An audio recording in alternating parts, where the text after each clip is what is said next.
He thought he was funny.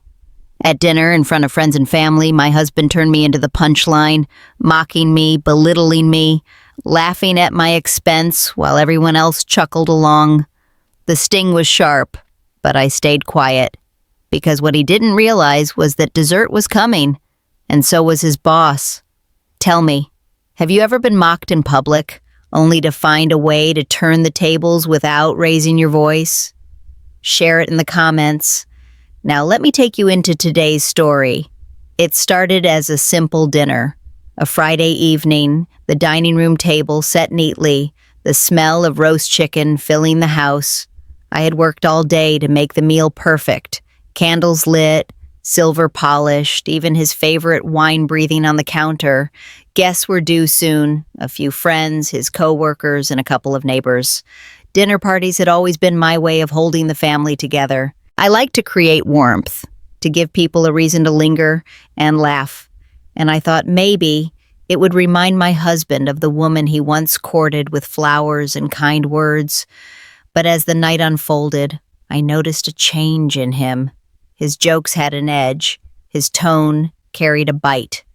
When I set down the first course, he smirked and said, "Well, look at that. She actually managed not to burn it this time." Laughter rippled around the table. My cheeks flushed. I forced a smile, brushing it off, but inside I felt the sting. Later, when I poured the wine, he added, "Careful, everyone. She's been known to spill more than she serves." Another round of chuckles. I swallowed hard, keeping my hand steady. My son's eyes flicked toward me, concerned, but he said nothing. The mocking didn't stop there. As the meal went on, every effort I made became a setup for his punchline. My dress. "She dug that one out of the attic, didn't she?" My cooking.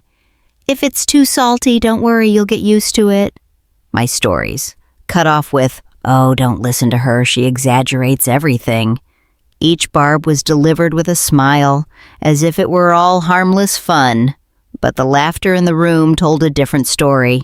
I was the joke. The evening's entertainment. I wanted to shrink away, to disappear. But then, something in me shifted.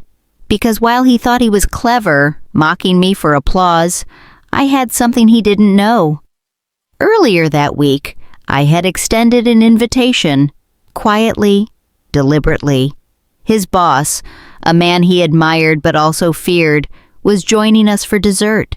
And if my husband thought he could belittle me without consequence, he was about to learn just how costly mockery can be. The evening dragged on, each laugh at my expense, another small cut. I held my head high, smiling politely, though inside my heart burned. Finally, as I cleared the plates from the main course, there was a knock at the door. I slipped away from the table, grateful for the momentary escape, and opened it to find him, my husband's boss. Tall, composed, dressed in a dark coat against the chill of night. He smiled warmly. "Thank you for inviting me. I hope it's not too late." "Not at all," I replied softly, ushering him inside. "Dessert is just about to be served." When we entered the dining room, all eyes turned. My husband's face went pale. "Sir, I didn't expect you tonight," he stammered, scrambling to his feet. The boss removed his coat calmly, glancing around the room. "Your wife was kind enough to extend the invitation. I couldn't pass up the chance." I watched my husband's jaw tighten, his false smile stretching too thin. He prided himself on control, on being the one with the upper hand, but in that moment, it was slipping away. I guided the boss to a seat at the head of the table and placed a warm plate of apple pie before him. The room fell into a hush, the earlier laughter replaced by a nervous buzz. Guests shifted in their chairs, suddenly cautious, suddenly formal. "Everything looks wonderful," the boss said, taking a bite. He turned to me with a nod of approval. "You're a talented hostess. It's not often I get to enjoy a meal so carefully prepared." Heat rose to my cheeks, not from embarrassment, but from something I hadn't felt all evening, recognition. My husband laughed too quickly, too loudly. Yes, she tries. But the boss's brow furrowed. Tries? I think she succeeded. He took another bite, savoring it. You're a fortunate man to have a wife who put so much effort into her home. The table fell silent. My husband's forced chuckle died in his throat. I poured coffee slowly, letting the silence stretch, the weight of the boss's words settling on everyone present. Inside, I felt a calm satisfaction bloom. For once, the spotlight wasn't on my husband's jokes. It was on the truth, the effort I gave, the care I poured, the dignity he had tried to strip away with mockery. And he couldn't laugh it off. Not now. Not with his boss watching every move, every word, every twitch of his strained smile. I sat down at the table, folding my hands in my lap. Dessert had only just begun, but I already knew. The balance of power had shifted. The man who thought he could mock me without consequence was about to learn that respect, once taken for granted, can return in the most unexpected ways. Sometimes with coffee, pie, and the quiet gaze of someone who matters. The room that had been so full of laughter minutes before was now painfully polite.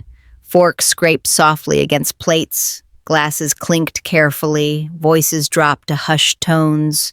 My husband, who had spent the evening basking in attention, suddenly looked small in his own dining room. His shoulders stiff, his smile rigid, his eyes darting nervously toward his boss with every word spoken. So, the boss said between bites of pie, how are things at the office these days? My husband straightened in his chair, his tone shifting from smug to servile. Oh, very well, sir. Productive. We've been keeping things running smoothly. The boss nodded, but didn't look at him. His gaze landed on me instead. And you, Mrs. Carter, do you often host these dinners?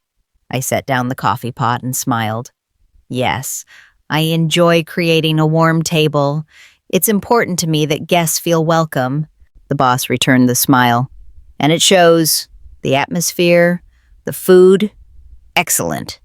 You have a real gift. I murmured a thank you, but inside my heart swelled. Not because I needed his praise, but because the very thing my husband had mocked all night was now being held in esteem by the man whose opinion mattered most to him. My husband chuckled awkwardly. Well, she keeps busy with little things. You know how women are. The words slipped out, and the silence that followed was deafening. The boss set down his fork deliberately, his eyes narrowing ever so slightly. Little things, he repeated. If running a home, hosting, and caring for guests is little, then I'd hate to see what you consider significant. All eyes shifted to my husband.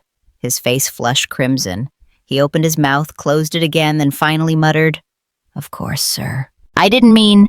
But the boss had already turned back to me. I envy your talent.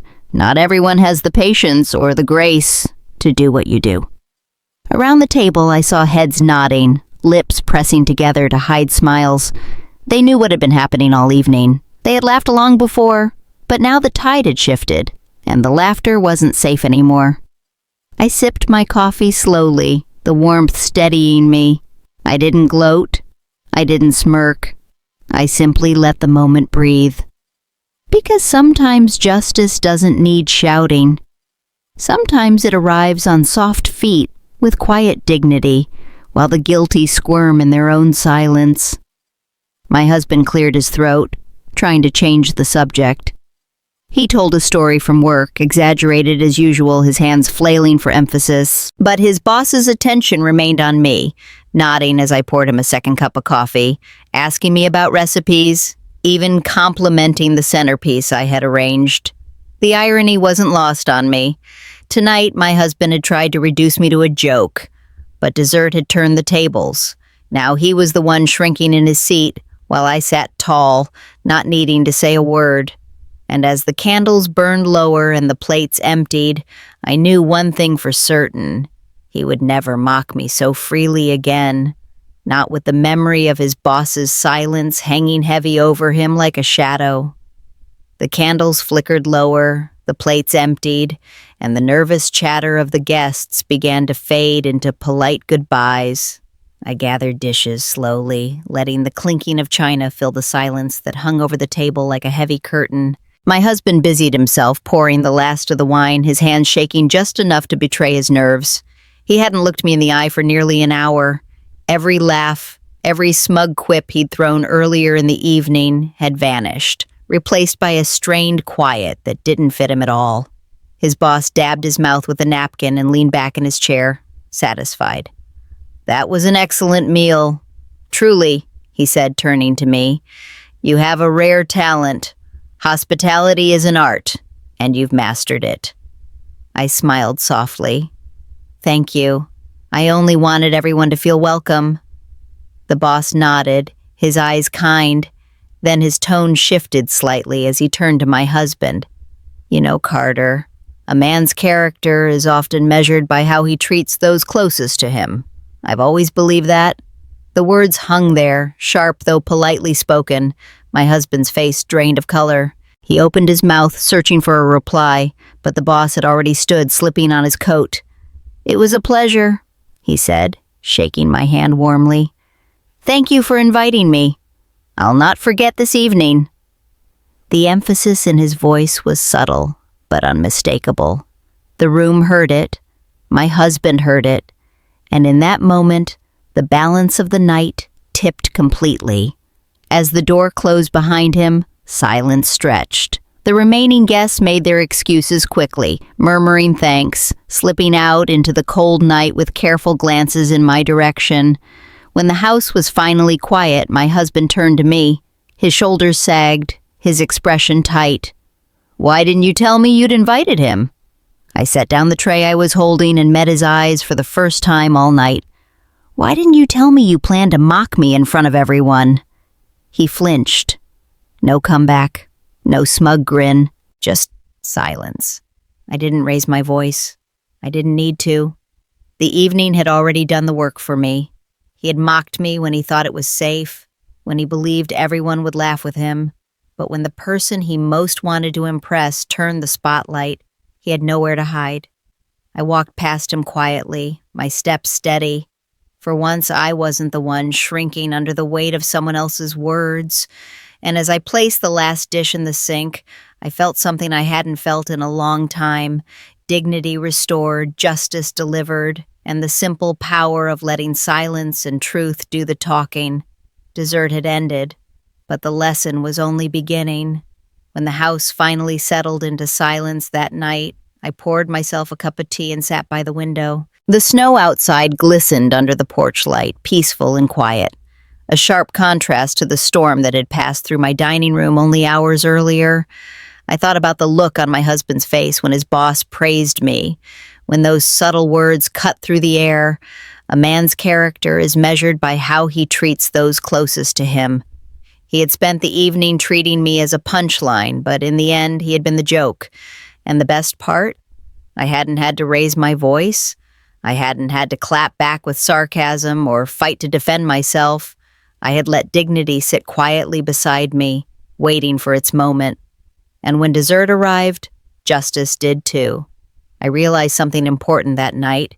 Humiliation is loud, but respect is steady. My husband thought the laughter at the table gave him power, but it was shallow, fleeting, gone as soon as his boss walked in. Real power had been in my silence, my composure, my ability to stand tall while he squirmed under the gaze of the one man he could not afford to disappoint. It wasn't about revenge. It wasn't even about winning. It was about balance being restored. For years, I had allowed his barbs to chip away at me, laughing them off, letting the sting sink in after the guests had gone. But that night was different. That night, his words had found their way back to him, not through me, but through the simple truth of how others saw me. And that truth carried more weight than any of his jokes ever could. As I sipped my tea, I felt lighter. Not because the problem was gone, mockery doesn't vanish overnight, but because I had been reminded of something I had almost forgotten. My worth doesn't come from his laughter or his approval or his attempts to make me small. My worth comes from the effort I give, the love I pour, the quiet strength I carry every single day.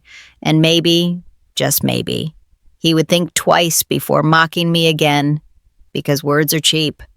But the memory of that evening, the awkward silence, the boss's gaze, the praise that was mine alone, that memory would linger in him far longer than the laughter of a dinner party. Justice doesn't always roar. Sometimes it arrives softly, served with coffee and pie, in the steady voice of someone who sees what others try to diminish. And that night, dessert wasn't just sweet, it was justice. So here's what I learned. Disrespect can feel crushing when it comes from someone you share your life with. Being mocked at your own table in your own home cuts deeper than most wounds. But sometimes the sweetest justice doesn't come from shouting back. It comes from staying steady and letting the truth reveal itself. My husband thought his jokes made him clever. What he didn't realize was that dessert carried more than pie and coffee. It carried a lesson, and it came from the one person whose opinion mattered most to him, his boss. Respect isn't loud, it's lasting.